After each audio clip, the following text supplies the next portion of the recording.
royaume de Dieu. Jésus n'a pas prêché la délivrance. Jésus n'a pas prêché la guérison. Jésus n'a pas prêché la prospérité. Jésus a enseigné l'évangile du royaume. C'est pourquoi la Bible dit, lorsque cette bonne nouvelle du royaume sera prêchée partout, alors viendra la fin.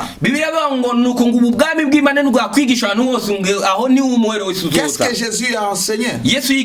Voyons Matthieu 4 verset 23. Matthieu 4 23. La Bible dit, Jésus parcourait toute la Galilée, enseignant dans les synagogues, prêchant la bonne nouvelle du royaume et guérissant toute maladie et toute infirmité parmi le peuple. Nous comprenons ici que Jésus, lorsqu'il a commencé son ministère, le premier message qu'il a apporté, c'est le message du royaume de Dieu. Et lorsque vous lisez chapitre 5, vous comprenez qu'il est monté à la montagne et il a commencé à enseigner les sermons. C'est vrai qu'il guérissait les malades, mais sa mission principale ou primordiale n'était pas de délivrer les gens, n'était pas de guérir. Les dons de puissance dans la guérison et dans la délivrance de ceux-là qui étaient sous l'emprise du diable était tout simplement pour soutenir et appuyer son message. Alors nous devons comprendre que lorsque nous sommes appelés à faire des disciples, c'est très important de savoir la qualité des enseignements que nous apportons ou que nous enseignons à ces personnes. Nous ne les formons pas tout simplement pour aller au ciel, parce que la première dimension, c'est préparer les gens à savoir qu'après cette vie, il y a une autre vie qu'ils doivent aller mener avec le Seigneur dans l'éternité.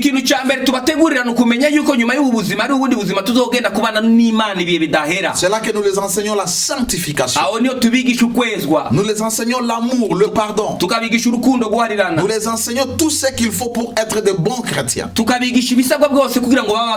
Mais lorsqu'il est question d'affecter les nations, et Jésus était précis, il a dit allez partout dans le monde, allez dans toutes les nations, faites des disciples. Ici il est question de l'émergence des hommes et des femmes qui vont affecter les nations. Nous devons préparer des hommes et des femmes qui doivent être équipés et qui vont aller avec les valeurs et la culture du royaume de Dieu en vue de la transformation de nos nations. Chaque nation ou chaque société comprend ou a 7 domaines d'influence sociétale. Et ces 7 domaines sont aussi appelés les montagnes ou les sphères de la société. Aujourd'hui j'ai introduit et je vais continuer mon enseignement après, afin que nous puissions comprendre où est-ce que nous sommes en train de partir. Et chacun de nous, là où il travaille, là où il se trouve dans le domaine de sa vie, il est appelé à être une personne d'influence. Tout le monde n'est pas appelé à être pasteur ou prédicateur. Tout le monde n'est pas appelé à être politicien. Tout le monde n'est pas appelé à être professeur de l'université. Tout le monde n'est pas appelé à être musicien ou footballeur. Tout le monde n'est pas appelé à être un homme d'affaires. Mais chacun de nous, dans son domaine, il doit apporter l'influence ou l'impact global, l'impact maximum, afin que le royaume de Dieu soit établi et qu'il représente valablement le Seigneur Jésus-Christ. Alors comme je vous disais, il est question de comprendre qu'il existe 7 domaines d'influence sociétale. Le premier domaine que nous avons appelé aussi la sphère ou la montagne d'influence, c'est le domaine de la religion, où les croyances des gens sont formées. Nous sommes appelés à amener les gens à croire en Dieu. Parce que tout va passer par là. Peu importe les gens que nous pouvons avoir dans la communauté. Ça va dépendre de la manière dont tu le crois. Alors c'est au niveau de la religion qu'on implique les valeurs du royaume de Dieu. Je bénis Dieu, dans notre vie il y a des milliers et des milliers d'églises. Il y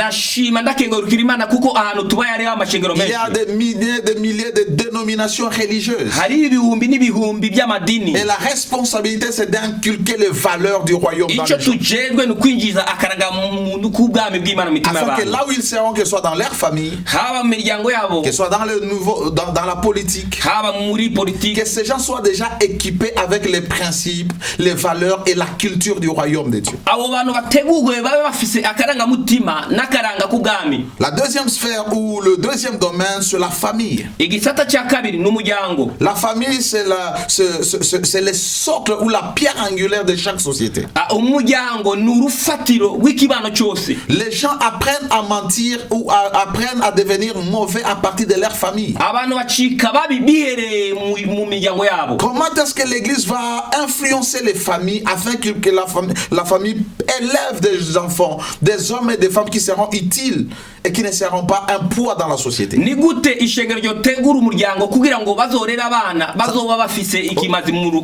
Aujourd'hui c'est mon introduction. Le deuxième domaine c'est l'éducation. Comment est-ce que nous sommes appelés à influencer la sphère, la machine éducationnelle? Le deuxième domaine c'est le gouvernement. Un peuple ne peut être le reflet de ses leaders. Ce sont les leaders qui décident et qui influencent ce que le peuple doit faire dans une nation. Et si ceux-là qui vont travailler dans le domaine du gouvernement, dans le domaine politique, ils sont équipés des valeurs du royaume de Dieu. C'est la seigneurie du Seigneur Jésus-Christ qui va être élevée dans la nation. Et ça c'est au niveau de toutes les nations du monde. Peu importe les pays. Si nous comprenons, nous qui sommes à l'église, à former, à préparer des gens qui doivent être dans toutes ces sphères, afin d'apporter l'influence du royaume, afin d'y apporter la transformation sociétale. Nous allons voir notre génération transformée. Nous allons voir qu'il y a des gens qui vont marcher dans la crainte de Dieu. L'autre domaine, c'est le domaine de médias. La plupart d'entre nous, nous sommes influencés par les médias. Tout ce que nous recevons ou nous voyons à la télé, nous écoutons la radio, tout genre d'informations que nous récoltons affecte notre système de croyance, notre système de comportement. Il faut préparer les gens à contrôler ces domaines. Il y a aussi le domaine des arts et du divertissement.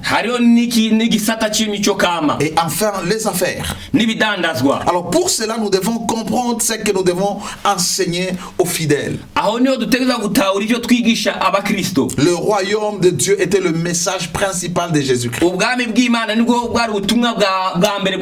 Jésus a parlé du royaume de Dieu plus que tout autre sujet dans la Bible.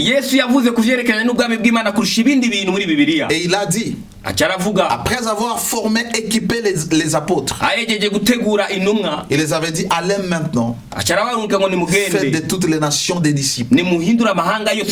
Chaque nation, chaque société, chaque communauté est bâtie sur ces 7 sphères. Alors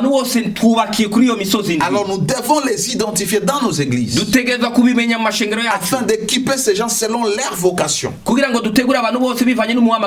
leur domaine d'influence, afin qu'ils puissent apporter l'impact du royaume. On ne doit pas tout simplement avoir des gens qui ne réfléchissent à à rien. Posez-vous la question. Pourquoi lorsque nous sommes sauvés, Dieu nous laisse encore sur la terre si seulement la volonté de Dieu est que nous puissions vivre avec lui éternellement? C'est parce que nous avons une mission.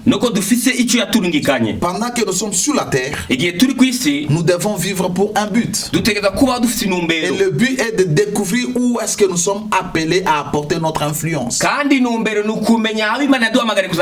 rapport à notre appel en tant que croyants. Nous devons apporter de l'influence. Beaucoup de chrétiens ne comprennent pas qu'ils sont appelés à prêcher le message du royaume. Nous devons non seulement rester ici, nous préparer pour le ciel. Pendant que nous sommes sur la terre, nous devons apporter de l'influence. Alors il est de notre responsabilité d'élever une génération, des hommes et des femmes, des disciples authentiques du Seigneur Jésus-Christ, qui vont manifester le caractère du royaume de Dieu. Le caractère du royaume de Dieu consiste à ressembler à Jésus. Lorsque les gens se réunissent à l'église, le but c'est qu'ils ressemblent à Jésus dans leur conduite, dans leur langage, dans leur comportement, dans leur manière de voir. La deuxième partie, pendant que nous sommes sur la terre, c'est d'être les témoins de Jésus. Il les avait dit: vous recevrez une puissance et vous serez mes témoins à Jérusalem, en Judée, dans la Samarie et jusqu'aux extrémités de la terre. Ceux-là qui peuvent apporter de l'influence, ceux-là qui peuvent apporter la transformation dans toutes les couches de la société, ceux-là qui ont compris le vrai sens du mot témoin. Les témoins sont ceux-là qui ont pris conscience, qui sont appelés